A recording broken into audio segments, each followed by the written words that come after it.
Magandang gabi po. Ito po ang resulta ng 9 PM draw ngayong Wednesday, July 19, 2020. At ito naman po ang resulta ng Mega Lotto 645, 6, 7, 10, 11, 23 at 43 in any order. Ang jackpot price ay 8,910,000 pesos. Wala po tayong jackpot winners sa Mega Lotto 645.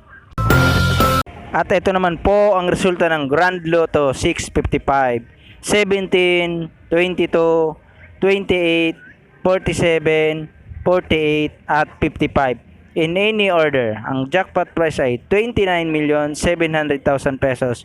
Wala po tayong jackpot winners sa Grand Lotto 655. Congratulations po sa lahat ng mga winners. Palike and subscribe na lang po ng video ito para palagi kang updated sa mga bagong lotto result.